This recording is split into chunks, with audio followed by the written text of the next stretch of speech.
A ver, el verdadero horror no suele nacer de la locura de un solo individuo. No. Nace de la rutina, de los libros de contabilidad, de la burocracia.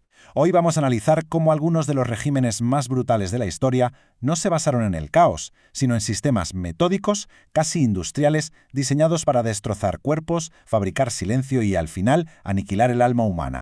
Esto que estamos viendo no es el fragmento de una novela de terror, ¿eh?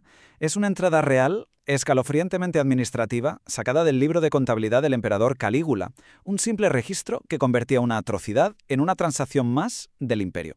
Así de simple, así de terrible.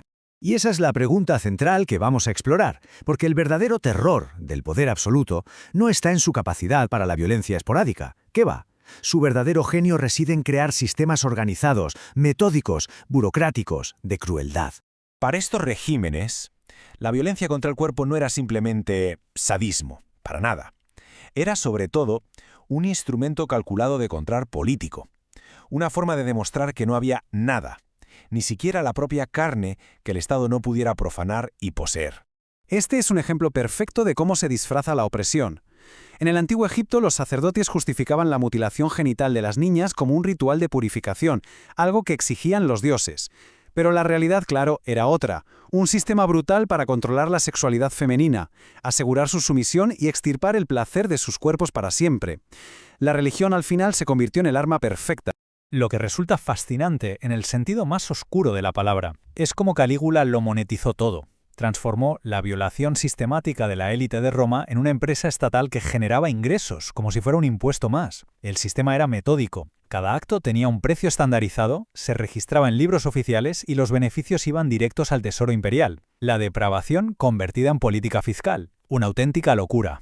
Y ojo, que este patrón no se limita a Roma o Egipto, ni mucho menos. El deseo incontrolado del rey persa Jerjes por la esposa de su hermano desencadenó una cadena de venganza brutal. Su propia reina, Amestris, creyendo que la mujer inocente era la culpable, ordenó su desmembramiento sistemático y público. ¿Para qué? Como una demostración de poder político. Un deseo personal se transformó así en un acto de terror de Estado. Pero claro, ¿cómo se construyen estas máquinas? Un solo tirano no puede mantener un sistema así en pie, necesita la participación de otros. Y a menudo esa participación no es voluntaria, es coaccionada. Se construye una estructura donde al final todos acaban con las manos manchadas.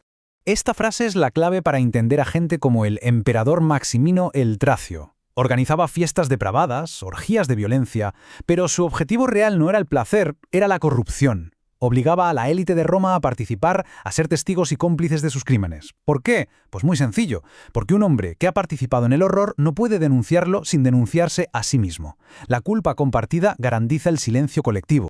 Calígula, en esto, fue un maestro. Su método era diabólicamente metódico. Primero, obligaba a los padres a firmar el servicio de sus esposas e hijas. Después, forzaba a los senadores a presenciarlo todo. Y si alguien se resistía, como el senador Cornelio, el castigo era una lección para todos. Su hijo de 8 años fue mutilado y devuelto a casa como un mensaje viviente. Así es como se destruye la resistencia desde dentro, convirtiendo a las víctimas en instrumentos de su propia ruina. Y es que no era solo el emperador, eran cientos de personas. Los escribas que llevaban los registros, los médicos que evaluaban la fertilidad de las víctimas, los contables que cuadraban las cuentas, los guardias que cumplían los horarios. La responsabilidad se diluía tanto que, al final, nadie se sentía el monstruo. Todos podían decir, yo solo hacía mi trabajo. Pero el objetivo final de estos sistemas no es solo el control físico, va mucho, mucho más allá. El objetivo es la aniquilación completa de la identidad de una persona, la destrucción de su espíritu hasta que no quede absolutamente nada de lo que fueron. La historia de Nefertari, una niña entregada al templo de Amón, lo ilustra a la perfección. No fue un solo acto, fue una demolición gradual. Primero, le afeitaron la cabeza, quitándole su individualidad. Luego, le arrebataron su nombre, su conexión con su pasado. Y finalmente, la casaron simbólicamente con un dios, un contrato de por vida que la convertía básicamente en propiedad del templo. Un recipiente sin voluntad. Ahora pensemos en la figura de María Antonieta, una reina, un símbolo, la encarnación del poder reconocida en todo un continente. Pues bien, la maquinaria de la Revolución Francesa se encargó de reducir toda esa identidad a esto. Un simple número, anónimo, frío, deshumanizante. Porque esa fue su nueva realidad en la prisión de la Conciergerie, prisionera 280. un número despojado de toda privacidad y dignidad, vigilado constantemente día y noche. El objetivo no era solo ejecutar a la reina, era aniquilar por completo a María Antonieta mucho antes de que la guillotina cayera. Pero incluso en los sistemas más opresivos, el espíritu humano encuentra formas de resistir. Y ahora vamos a cambiar el enfoque, para ver esos pequeños pero profundísimos actos de desafío que sobrevivieron en medio de toda esa oscuridad.